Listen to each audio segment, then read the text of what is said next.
there, I've just recently completed my 70th game review of the games from Firebird's budget Silver and Silverbird range. So in a moment I'm going to be heading over to my computer to compare my review scores for the last 10 games I've done with those of ZZap64 and also of Lemon64 users online.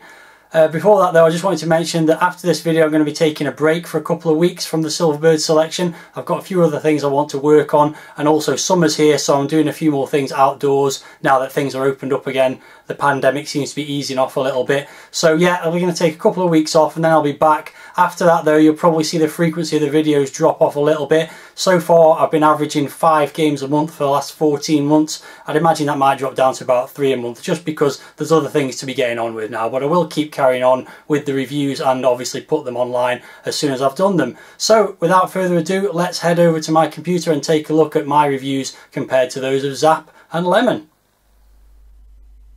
Okay then, so I don't think this is going to be new to anyone who's watched my previous videos, but here we go. Here's the 10 games that I reviewed most recently, games 61 to 70, and overall I would say this was a pretty good bunch. There's only a couple of duffers, well only one real duffer, which was Booty.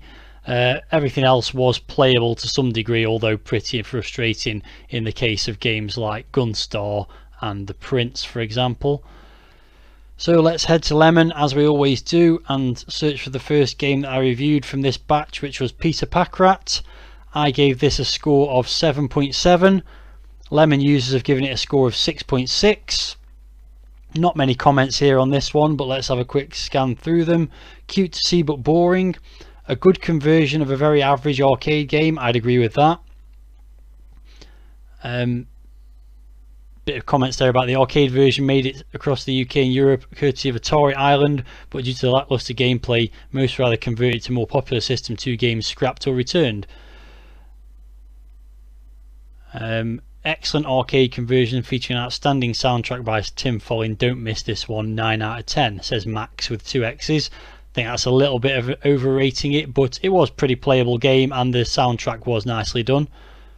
So let's head over to Zap and take a look at their score, which as you can see on this page it is a multiple selection of budget reviews, and here's a very small review of Packrat. They gave it 76%, reviewed by Katie, and it says, remember the Packrat arcade machine? Nope, nor do I, but believe it or not, there was one. So basically it tells you about the plot of Packrat, and it says it doesn't look like much, the monotone graphics aren't exactly the sort to bowl you over, and the idea is hardly original, but the gameplay itself is a Laura fun. Bit of a Cilla Black reference there. No frills, no fancy bits with knobs on, just good plain fun. Check it out. So yeah, as I said, they gave it 76%, which pretty much lines up with my 7.7. Lemon users not quite as generous, only 15 votes there, but still a reasonably good review. It's a slightly above average game, not an amazing game. I think that's fair to say. Let's move on to the next game then, and that was Code Hunter, which I gave a score of 6.8. Lemon users not quite as generous. They've gone for 5.6 from 10 votes. Again, not many comments on this one, in fact just the 2. Very cool puzzle game. If you think it's boring, then you're not good at it. Fair enough, and a pretty good title tune and quite alright graphics didn't compensate for the fact that the game is shitting boring as hell. Wow, that was pretty damning and pretty unfair, I would say. It was a reasonably playable game. The instant deaths and stuff like that made it a bit annoying on the later levels, but it was an interesting idea, at least something a bit different from the usual puzzle games. So let's take a look at the Zap review from issue 35. Again, just a small review on the budget test area. And they gave it a score of 83%. An excellent and unusually designed budget game which is both playable and compulsive, and quite nice scores for the graphics as well, which is unusual for puzzle games. Sound pretty average, 64%. Decent scores for hookability and lastability, and presentation just above average. So let's have a look at the reviewer comments. This is one of the most enjoyable games I've played this month. The graphics are bright and cheerful and create a strange atmosphere perfectly suited to the gameplay. The sound effects are similarly alien, consisting of curious whines and groans. Gameplay is excellent. Code Hunter makes the strategy required very arcade orientated, and as a result is very compelling. You make just enough progress to balance frustration against the urge to continue. I fully recommend it. So he liked it a lot. And the second reviewer comments, bright graphics, unusual sound, immediate pull when you load Code Hunter. Sprites are large and well animated and have a completely alien feel to them. The diagonally scrolling star field is attractive, though it looks more like snow than anything else. Gameplay isn't overly original, but the difficulty level is well graded. First levels are easy to get into and later ones are extremely unforgiving. If you're looking for something a little strange in the platform genre, try Code Hunter. He seems to rank it as a platformer rather than a puzzle game then, which I think it's more of a puzzle game. But anyway, yeah, so pretty good reviews from Zap. They rated it a bit higher than me. I rated it a bit higher than the Lemon users. So I'd say that I'm probably right because I sit in the middle of those two. Let's move on then, and the third game I reviewed from this batch was Gogo the Ghost. I gave this a score of 5.9 and Lemon users have given it a score of 6.8. Quite a lot of user comments here, so let's read through a few of them. Sith Smasher says cute and colourful, gameplay was good as well and the sound effects are classic. The game is quite long, but there are passwords to save your progress. The last room, however, is a nightmare to find. I got nowhere near finding the last room. Let's skim through a few others. Utter crap, unplayable and generally bad, says Stuart. This was very appealing to me, says one person there. That's a big one, I'm not reading all that. Lots of fun. Another Satan made game. Can you finish it? The clown balls stopped me from getting past on some rooms far from the start. This was sodding difficult. Nice touch, however, when Gogo died, though he'd disappear with a fjup, which means splat in Norwegian or something like that. This is the first game I ever completed. It was a lot of fun to play once you got used to it. Difficult game. So yeah, varying opinions there, but everyone seems to agree that it was pretty hard. So you'll notice here there's no link to a Zap review that wasn't actually reviewed in Zap, so I'm going to bring in a guest publication at this point. Your Commodore magazine, issue 12 from 1985, I think this was. So they did a review of Gogo the Ghost. I'm not going to read through it obviously, but I'll just skim through some of the comments. A game with 150 screens at £2.50, amazing. This was the review of the original packaging when it was £2.50 before it was later re-released at £1.99. So it tells you about the game. I'm not going to go through those. The graphics are colourful but not picturesque. The ghost is well drawn and monsters too. This person who wrote this review loves exclamation marks, by the way.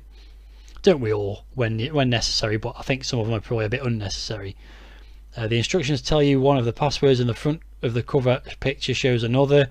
You can collect various aids on your journey. The screen maintains up-to-date information, ratings about life, power and time. Not really much of a review here, it's just an overview of how it all fits together. Winning is achieved by passing through the well-hidden room 149 to 150, and this is pretty much the review here. Well worth the money. And yet they gave it 2 stars out of 5, which in Zap ratings would equate to 40%, so it seems to suggest that they enjoyed the game, and yet I only gave it 2 stars. So make of that what you will. What I make of it is that your Commodore reviews weren't quite as in-depth in terms of the actual critique of the game as Zap ones were. But there you go, there's a look at your Commodore issue 12, and that was the review of Gogo the Ghost. So my score sort of sits between those two in some respects. If you take it being between 4 and the 6.8, my 5.9 was somewhere in the middle of that. Let's move on then, and the next game I reviewed was Trojan Warrior, or Odysseus as it's also known. I gave this a score of 8.1, which is the highest rating for a not re-released game in my reviews so far. Not a lot of info about here, and you'll notice there's no link to a Zap review, but there is a Zap review. We'll get onto that in a moment. Lemon users gave it 7.5, so pretty highly regarded as well. Let's just see if there's any interesting comments here. Main character sprite is a tad too large. I quite like this game for what it is. It's a decent shooter that tends to use cute enemies that seem to be tribute to either C64 classics like Gribbly's Day Out, which I did mention. There are a few characters in there that look like they were from other games or influenced by other games. The in-game music by Steve Barrett is also pretty good. Interesting clone of Nemesis or Gradius, hard like hell but still entertaining. There's some mention here of Odysseus being a Greek hero, so how come the subtitle is Trojan Warrior?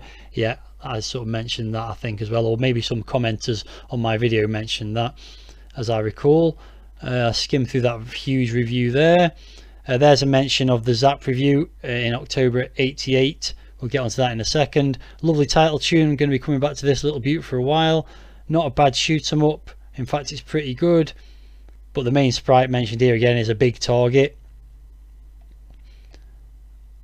And final review here, Trojan Warrior, great Silverbird game, pretty memorable, not only because it's a pretty good budget game, but also one of the last games that this person played on the Commodore 64 before selling it. So yeah, pretty good reviews from the users of Lemon. So let's get over to the ZZap review. As I said, there is a review even though it's not linked from the Lemon listing. So here we go, it's a half-page review. Shares a page with Scorpius, another Silverbird game from the era, another scrolling shoot 'em up as it happens as well. So here you go, you can see the ZZap gave it 74%, a Greek mythological shoot 'em up jaunt with lots of playability. Graphics pretty good, sound very good rating there really, hookability and lastability pretty good as well. So let's move on to the reviewer comments. So I skimmed through these pretty quickly. Just when I was certain there was no way for someone to come up with a new disguise for the much cloned Nemesis format, along comes Trojan Warrior, and I have to report that it's really quite good. The gameplay is pretty standard stuff, but the array of weapons that you can pick up augment the carnage well enough, and it's easy to find yourself coming back for more when the game over message appears. And the other comment here, software houses these days are dreaming up diverse stories and graphics to match in a vain attempt to disguise their latest Nemesis clone. At least with Trojan Warrior, some sort of atmosphere is generated with a galloping and wing-beating horse. Graphics are often indistinct, but luckily this does not interfere with the mildly enjoyable blast. One thing is very infuriating though, hitting a wall in the time tunnel. So yeah, reasonably positive comments there and a reasonably good score for a $1.99 priced scrolling shooter. Not quite as highly rated as mine, but I can't really disagree with anything that was said there. So moving on, and the next game I reviewed was the low point of this batch of 10. It was Booty, which I gave a score of 4.4. Lemon users are a little bit more generous. They've given it a score of 6.2 from 48 votes, so quite a lot of people remember this game and there are varying memories of it. So let's go through some of these comments. Cool little game, it has atmosphere, but no thanks to its music. Yeah, the music was really bad. I put many hours into this game as a kid, some good to be had with this game, but just watch out for that door. I believe there's a door that just drops you straight into the sea, which is terrible game design. I never found that door though. Never played this on the Commodore 64, but the Spectrum version was good for that machine. When I was younger I actually used to like this, but would turn it off if I went through that door where there's no platform on the other side. Yeah, another mention about that door. It's ugly, it's nauseating, the music is foul, it's unforgiving and suffers from Donkey Kong syndrome, which falling 5 centimeters kills you, but the gameplay is there. Well, I'd agree with all of that except for the last bit. The gameplay really isn't there. Definitely not groundbreaking or a must play, but it's a fun little arcade adventure. It's not, it's really bad.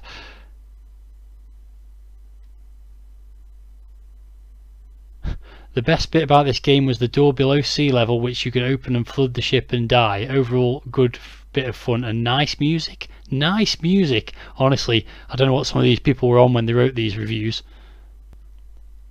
So yeah, skimming through the review comments, most people seem to really quite rate this game quite highly, which I don't really understand because it's awful. So anyway, let's get on to the ZZap review, and they definitely did not like it. Just look at the faces of the reviewers here, Julian Rignall and the guy down here with their heads in their hands. They gave it an overall score of 16%. Not a good game for Firebird to release at any price. This is a review of the re-released version at $1.99 by the way, not the original £2.50 version. So they've got a presentation at 50, graphics at 35, very simple with awful colours, sound 24, pretty yucky tune and spot effects. Easy to get into, but what's the point, and instantly forgettable, and the value for money 20%, even though they said it was cheap. So yeah, pretty much not impressed with it. Let's have a look at some of the comments from the reviewers. What a disappointment. I remember this being the first ever budget crash smash. That was a long time ago.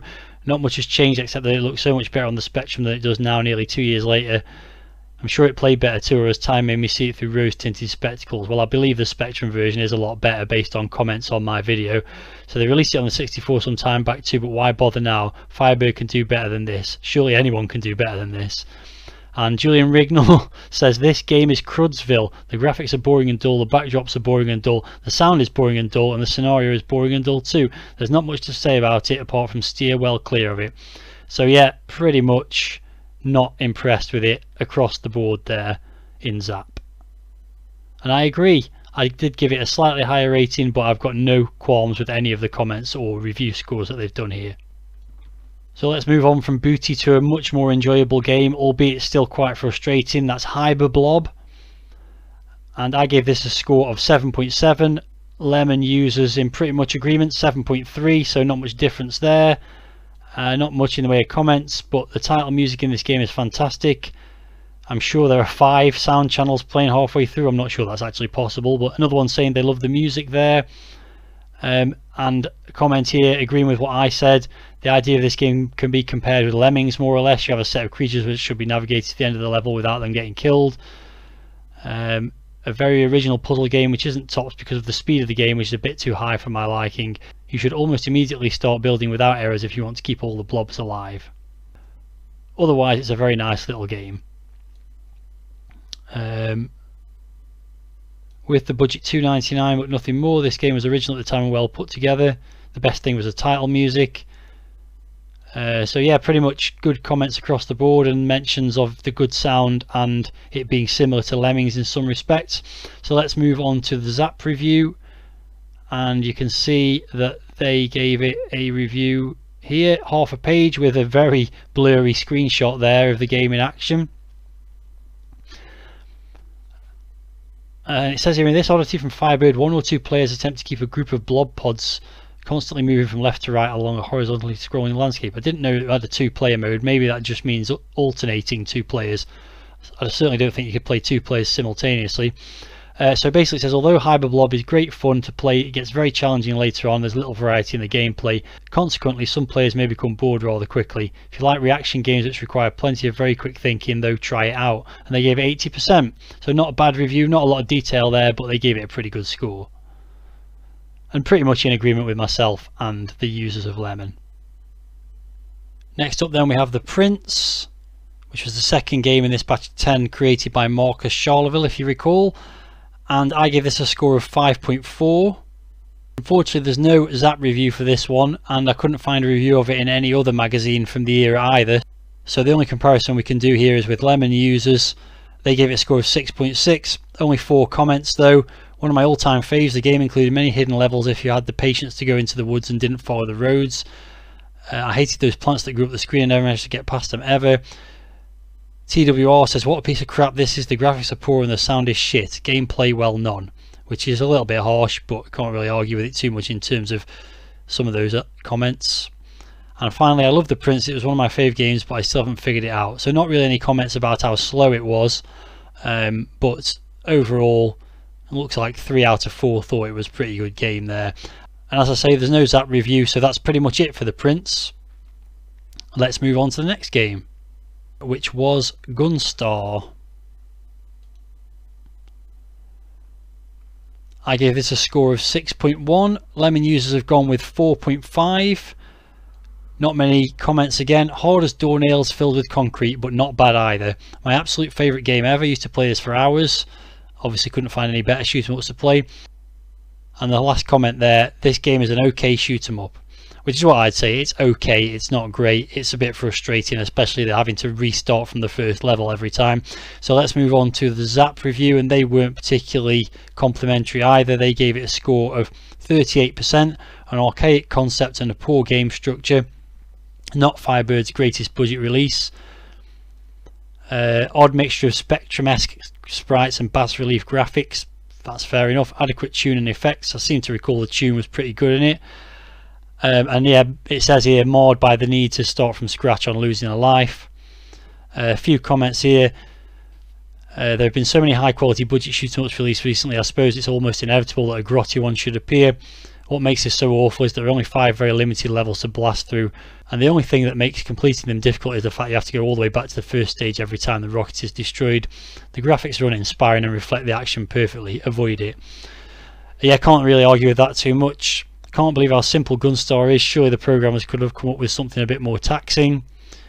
Little to no imagination in the graphics. Intermission screens are well presented but get boring very quickly. I'd agree with that.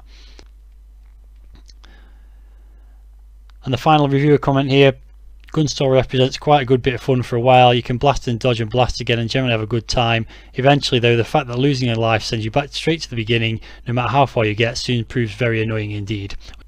Which is exactly what I said, and I think we're all in agreement that having to restart the game after dying right from the beginning is really annoying. So yeah, they did rate it much lower than I did, but I can't really disagree with that score, to be honest. Playability wise, it was not good. Let's move on to the penultimate game from this batch of 10 then, and that was Biggles. Obviously showing the original Mirrorsoft release here. Lemon users gave it a score of 6.5 and I gave it a score of 6.1, so we're roughly in agreement there. Someone here saying they had the original game but it never worked. Some people said I had to program something first before it would run. Mention of the theme soundtrack from the movie, and it's well done in the Commodore 64 version of the game. Even worse than the movie, same goes for the music. They are bad covers of already dreadful songs. Well, obviously somebody didn't like the music there or the game. How could anyone find the graphics even acceptable? I mean, I thought they were pretty reasonable, to be honest. Wow, that's a big review.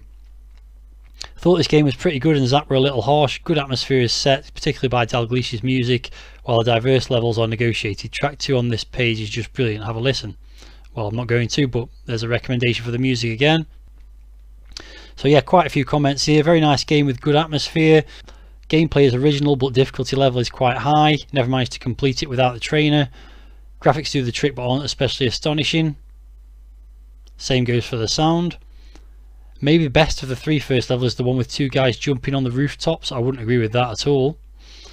Nothing special. So a bit of mixed opinions on this one, it's fair to say. Anything else we can see there? They're all pretty much the same.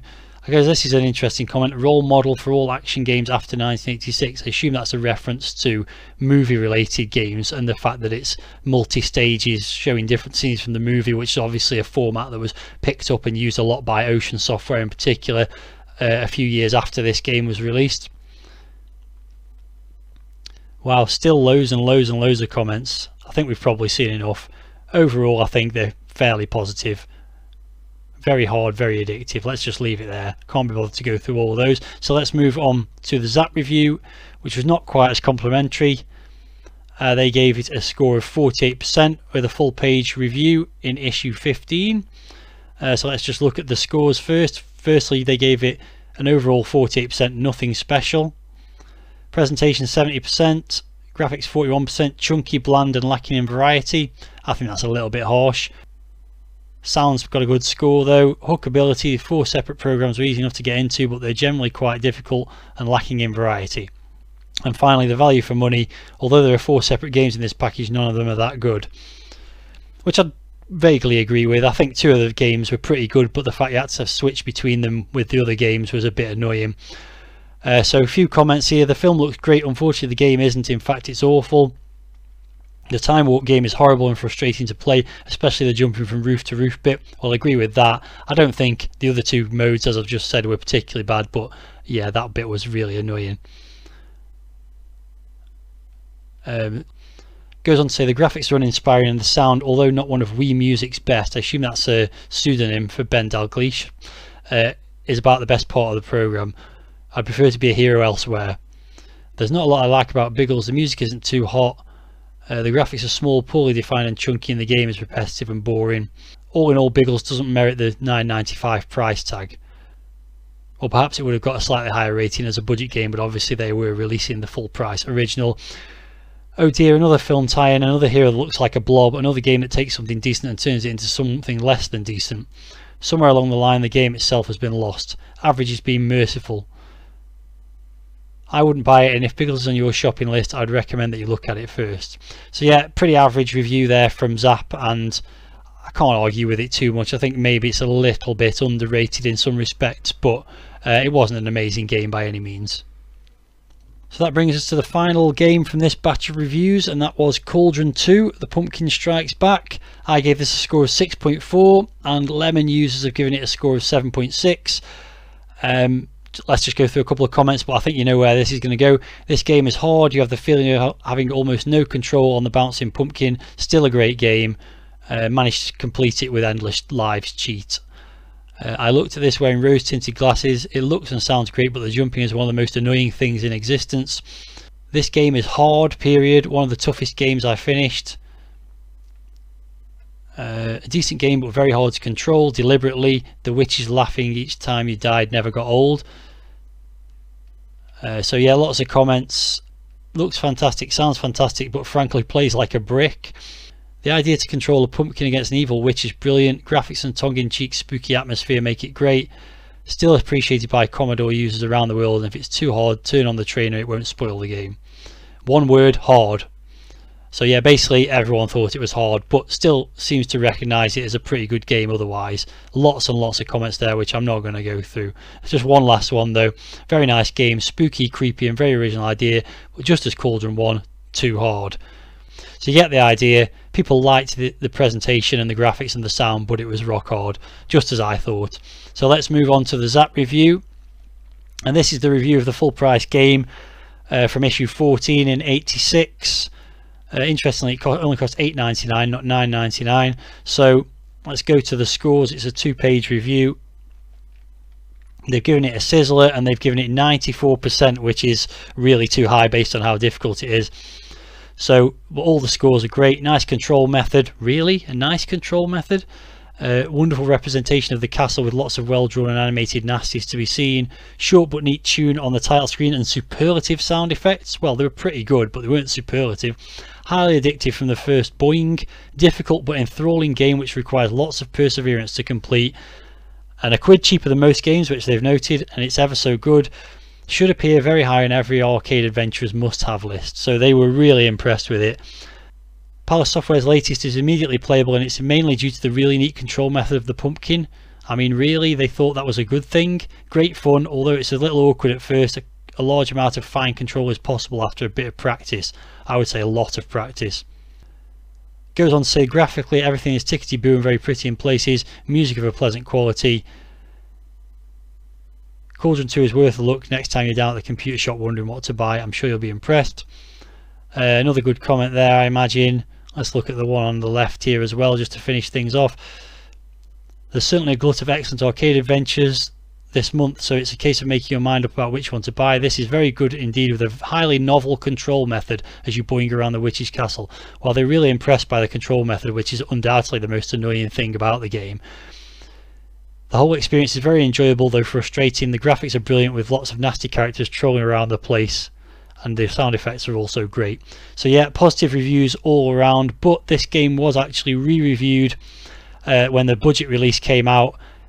This was reviewed from 1988 in December, and as you can see, a very small review here, but they dropped the rating down to 72%. As before, the game's graphics and sound are very good indeed, but play is hampered by a very tricky bouncy control method, recognised now as that's what it is rather than a novel one, which makes accurate jumping up on stairs and around ghosts now impossible. If you can tolerate the frustration, this isn't bad for the money. So that review I think is more realistic, that 72%. In my mind, that's really the kind of score you should expect it to get. Good graphics, good sound, but frustrating gameplay, and that sort of tallies up more with my score and the score of the Lemon users. So that's the score I'm going to use on my final sort of comparison. So let's round things off, as I always do, by ranking the games from each reviewer source, myself, ZZap and Lemon. And on the ZZap one, I've got a guest appearance by your Commodore for the review of Gogo the Ghost. As I mentioned, I've turned their 2 out of 5 stars into 40%. So I've ranked them from best to worst, and let's do a bit of a comparison here. And actually, when you compare mine and ZZap's in particular, they're pretty close this time around. If I take the top 6 of each, you'll see that with the exception of Trojan Warrior and Code Hunter being swapped round, they're exactly the same in terms of ranking. And even the bottom half is reasonably similar when you take into account the fact that ZZap may well have reviewed Gogo the Ghost slightly lower than Gunstar, and they didn't review the Prince either. They almost certainly would have reviewed it better than Booty, so there's a possibility that it would have lined up as well had ZZap actually reviewed those 2 games. So yeah, overall pretty similar. Then you go over to the Lemon ones, and it's not quite so similar, but they've got Trojan Warrior and Hyper Blob up near the top, as have myself and ZZap. Peter Packrat's not far off the top either, and down the bottom they've got things like Gunstar, Booty, again, which are pretty close to the bottom on the other two lists as well. The big standouts on the Lemon scores compared to the other two: Code Hunter right near the bottom when it's pretty near the top for both myself and Zap, and Cauldron II right at the top when it's pretty much in the middle for myself and Zap. So obviously the actual scores when you compare them are actually quite close. It's only when you put them in this ranking order that you get these anomalies sort of standing out. So yeah, just to finish off, at the bottom there we've got the average scores across the games, obviously excluding the prints on the magazine scores there, but myself and Lemon pretty similar, 6.46 compared to 6.5. Zap pretty critical on this lot again, much like they were on a previous video of this nature. It's 5.86 out of 10 effectively their average score for those games. So yeah, certainly the likes of Booty, Gunstar did bring that average down, and there was no outstanding games unless you count Cauldron II, which they gave that crazy 90 something% score for when it was originally released. So there you go, that rounds off another summary of 10 games reviewed. As I mentioned at the beginning of this video, I'm going to be taking a little break from the Silverbird selection for a week or two. So if you've got any thoughts about my scores and my comparisons to Zap and Lemon on this video, then let me know in the comments. That's all for this video, and I'll see you again in the next one.